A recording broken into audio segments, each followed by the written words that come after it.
जो middle east के कंट्रियां हैं, खास करके तुर्की, फ्रांस के प्रोडक्ट का विरोध क्यों कर रहे हैं, उसके पीछे का राज क्या है और भारत क्यों पूरे देश विरोध करने के बाद, सब देश विरोध करने के बाद भारत क्यों फ्रांस के साथ खड़ा है, आज जानेंगे इस वीडियो में दोस्तों।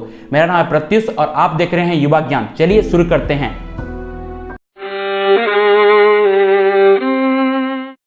एक बहुत ही पुराना मैगजीन था दोस्तों फ्रांस में, जिसका नाम है चार्ली हेब्डो, जिसने 2015 में पैगंबर मोहम्मद साहब का एक तस्वीर, एक कार्टून मात्र बनाया था, जिसके परिणाम स्वरूप उस मैगजीन के हेडक्वार्टर में बम ब्लास्ट कर दिया गया और उसी से इस घटना का शुरुआत हुआ था दोस्तों। और उसी कार्टून का यूज किया था एक स्कूल की टीचर ने कुछ बात को समझाने के लिए, और रेफ्यूजी में काम करने वाला एक लड़का जो रूस से आया था, उस टीचर का दिन में गला काट कर मार डाला। उसके बाद फ्रांस के जो प्रेसिडेंट है मैक्रोन, उन्होंने उस टीचर की शोक सभा में जाकर कहा कि इस्लामिक कट्टरपंथ के कारण आज इस्लाम खतरे में है। ये बात उन्होंने वहां पर कहा था। उसके बाद सारे विश्व में इस्लामिक कंट्रियों के द्वारा फ्रांस के प्रोडक्ट का विरोध आरंभ हो गया, उसका बॉयकॉट शुरू हो गया और शायद अब तक फ्रांस में एक बम ब्लास्ट भी हो चुका है। इसी विद्रोह में फ्रांस को सबसे ज्यादा बॉयकॉट करने वाला कंट्री है तुर्की, और तुर्की सारे विश्व के सामने अपनी लीडरशिप की प्रमाण दे रहा है। वो इस्लामिक कंट्रियों के लीडर मानता है खुद को, इसलिए उसका प्रमाण दे रहा है सारे इस्लामिक कंट्रियों के सामने। वैसे देखें तो दोस्तों फ्रांस और तुर्की का 36 का आंकड़ा पहले से ही था। वैसे इस बॉयकॉट को थोड़ा डीप में जाकर समझने की प्रयास करें तो दोस्तों, तुर्की फ्रांस के कॉस्मेटिक, स्टेशनरी और खाने पीने की चीज को विद्रोह में शामिल कर रहा है, उनको बॉयकॉट कर रहा है। और इसी बॉयकॉट में फ्रांस के जो ऑटोमोबाइल्स सेक्टर हैं, जो एरोप्लेन्स बनाने वाले कारखाना हैं और जो बड़े बड़े कंपनी हैं, उनको कोई फर्क नहीं पड़ेगा, क्योंकि उनके प्रति कोई बॉयकॉट प्रदर्शित नहीं हुआ है अभी तक। इसके चलते फ्रांस ने अपनी एम्बेसडर को तुर्की से वापस बुला लिया है, मगर तुर्की ने यह सब ना कर सीधा वो फ्रांस के जो प्रोडक्ट हैं उनको बॉयकॉट कर रहा है।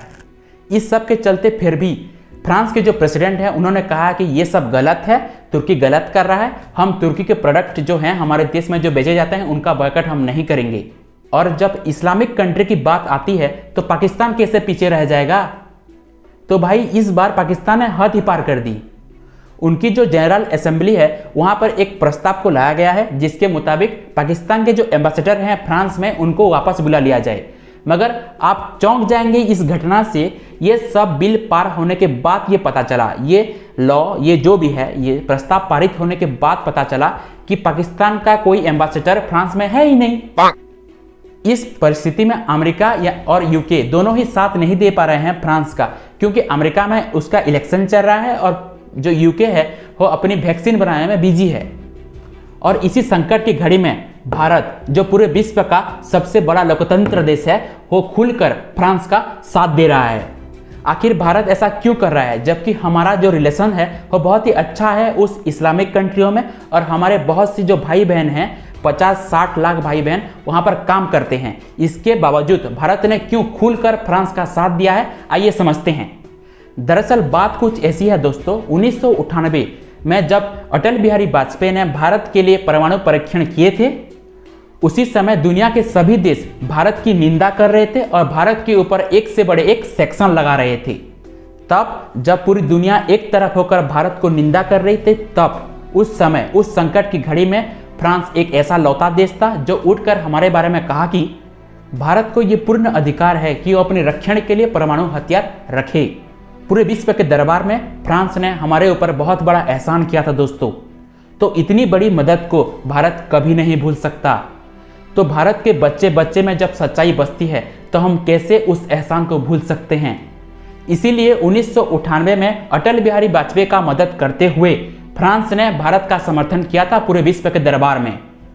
उसी एहसान को चुकाने के लिए नरेंद्र दामोदर मोदी ने भारत का नेतृत्व करते हुए पूरे विश्व के दरबार में फ्रांस का समर्थन किया है दोस्तों।